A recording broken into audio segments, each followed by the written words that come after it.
Baik, selanjutnya kita akan melanjutkan lagi untuk menguji korelasinya.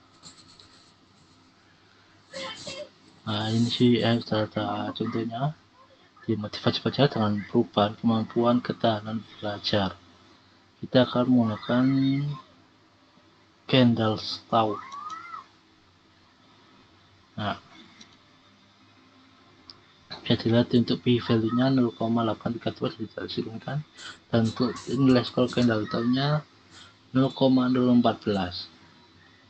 Nah, jika kita untuk menguji normalitasnya bisa diklik assumption check-nya lagi, dan bisa dilihat B-nya 0,02, jadi tidak terdistribusi normal karena nilainya 0,05. Nah,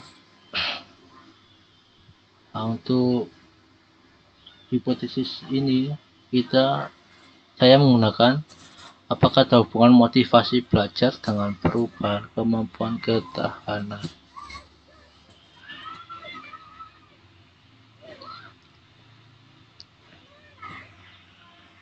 Untuk scatter plotnya ini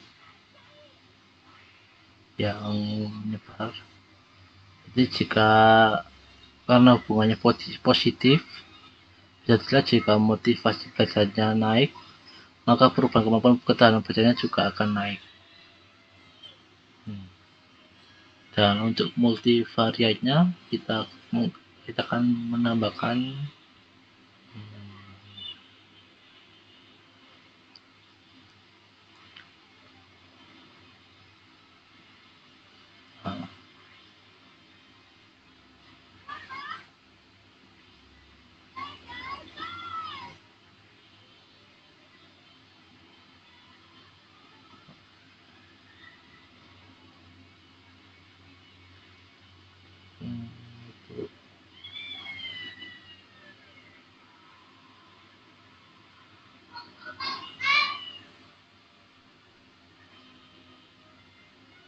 mungkin ini saja ketahanan mental. Jadi motivasinya mungkin motivasi, apakah ada hubungan motivasi belajar, apakah ada hubungan antara motivasi belajar, perubahan kemampuan ketahanan belajar dengan ketahanan mental.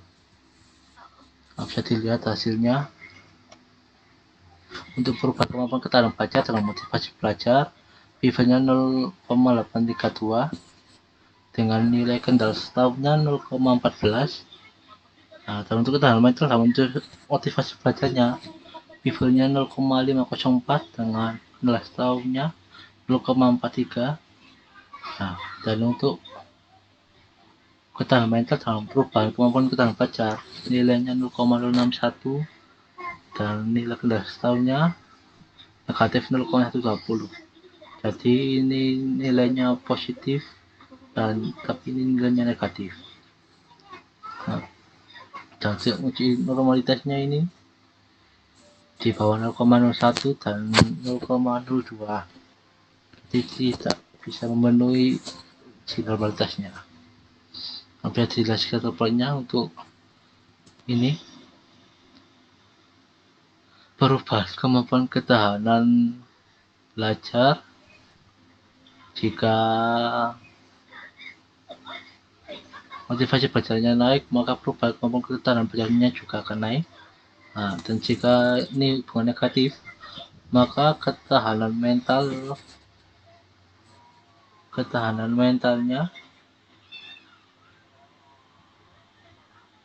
dan perubahan kemampuan belajarnya akan berbanding terbalik. Jika perubahan kemampuan ketahanan belajarnya akan naik, maka ketahanan mentalnya akan turun. Nah, baik, selanjutnya untuk parifatnya, nah seperti ini. Nah, mungkin kita akan tambahkan optimisme di pengkondisiannya. Nah, bisa dilihat lagi untuk P value nya 0,861 dan tidak signifikan, dan untuk nilai kendalinya 0,011 dan hubungannya positif. Dan untuk nilai normalitasnya, nilainya 0,02, jadi tidak terdistribusi normal.